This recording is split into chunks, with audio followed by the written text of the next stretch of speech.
રાજકોટ પોલીસની મંજૂરીથી ચાલતું હતું ગેમ ઝોન, પરંતુ કયા આધાર પર મંજૂરી આપવામાં આવી એને લઈને ચોખ્ખી રીતે સવાલ ઊભા થઈ રહ્યા છે। એબીપી અસ્મિતાની ખબર પર મહોર લાગી, કારણ કે રાજકોટ પોલીસની મંજૂરી બાબતે પહેલા જ એબીપી અસ્મિતાએ આશંકા વ્યક્ત કરી હતી અને એ વાત સાચી સાબિત થઈ। ગેમ ઝોનમાં રાજકોટ પોલીસની મંજૂરી ખેલ કર્યો। ડિસેમ્બર મહિનામાં રાજકોટ પોલીસે જ પરમિશન આપી અને એને જ રાજકોટ પોલીસે જ મંજૂર કરી। જ્યારે રાજકોટ પોલીસ કમિશનરને પૂછવામાં આવે છે, મારી પાસે પુરાવા હતા, હું સવારથી કહેતો હતો, ડંકાની ચોટ ઉપર કહેતો હતો કે હું અધિકારીઓના નામ સાથે કહીશ। આજ રાજકોટ પોલીસે કોઈ પણ પ્રકારની તપાસ વગર પરમિશન આપી છે। જે અત્યારે એમ કહે છે કે ફાયરની પરમિશન નહોતી, એ જ રાજકોટ પોલીસ એમ કહે છે કે ડિસેમ્બરમાં ફાયરની એપ્લાય કરી હતી। મારો સવાલ રાજકોટ પોલીસ કમિશનરને હતો કે જો માત્ર અરજી કરી હતી તો એવા તો કેવા આ ઝોન વગર રાજકોટ તળવડતું હતું કે તમારે પરમિશન આપવી પડી। નંબર 1। નંબર 2, પીડબ્લ્યુડી ડિપાર્ટમેન્ટે પરમિશન આપી। શ્રીમાન રાજુ ભાર્ગવ સાહેબ કહી રહ્યા હતા કે પીડબ્લ્યુડી ડિપાર્ટમેન્ટે આપી। પીડબ્લ્યુડી ડિપાર્ટમેન્ટે આપી એ પહેલા આ જ રાજકોટ પોલીસના તત્કાલીન પોલીસ કમિશનર, ડીએસપી, ડીસીપી સહિતના અધિકારીઓ એ જ ગેમ ઝોનમાં એન્જોય કરવા જતા હતા। મારો સવાલ આ પોલીસ કમિશનરને એ છે કે તમે જ્યારે પરમિશન આપી હતી ત્યારે તમે નહોતા જાણતા કે આખો આ ખેલ 3 વર્ષથી ચાલે છે। 2021 થી આખો ખેલ ચાલતો હતો। રાજકોટ પોલીસ તમાશો જોતી હતી, જાહેરમાં ચાલતો હતો, તમાશો જોતી હતી। અને અત્યારે પત્રકાર પરિષદ કહી અને આપણે વાર્તા કરીએ છીએ। હું ભાર્ગવજી, રાજકોટ સીપી, મેં ટાઈમ માંગ્યો હતો, આ પૂછવા માટે ટાઈમ માંગ્યો હતો અને હું ફરીથી કહું છું, મારી જોડે ફોટોગ્રાફ છે। રાજકોટના તત્કાલીન અધિકારીઓ આ જ જગ્યાએ એન્જોય કરવા ગયા હતા અને આ જ કંપનીએ એ ફોટો રિલીઝ કર્યો હતો।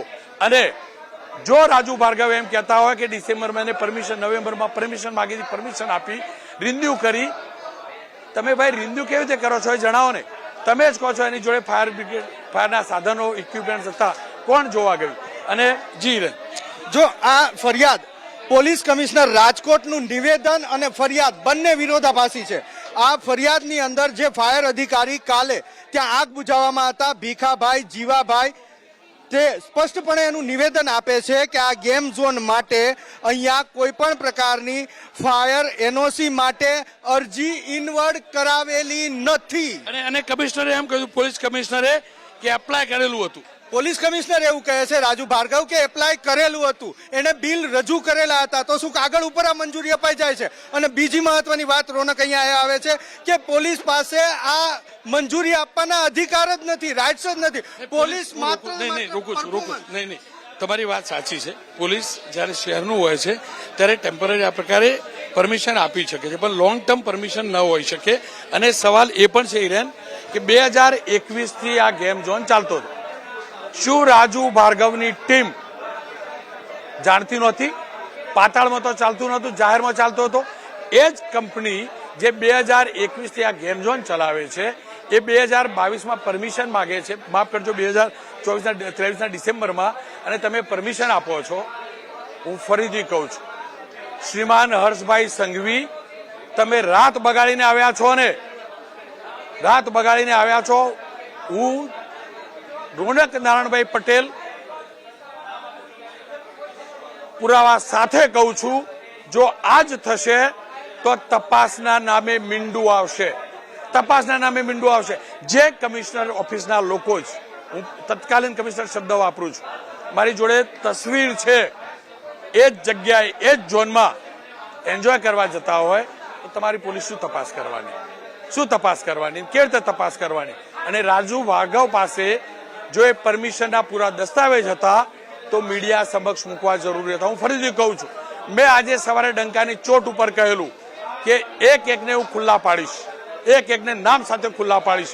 અને મારો પહેલો પુરાવો આ હતો કે રાજકોટ પોલીસે 2 કલાક પહેલા મેં કહ્યું હતું, રાજકોટ પોલીસે પરમિશન આપી હતી। હું એવું કહેવાનો હતો કે કોના રેફરન્સથી આપી હતી એ અમને ખુલાસો કર્યો, કાઉન્ટર ક્વેશ્ચન પૂછ્યો છે ત્યારે। અને હું ફરીથી કહું છું, જો આ જ પ્રકારની તપાસ થવાની હોય તો પરિણામ શૂન્ય આવશે। કોઈને ન્યાય નહીં મળે.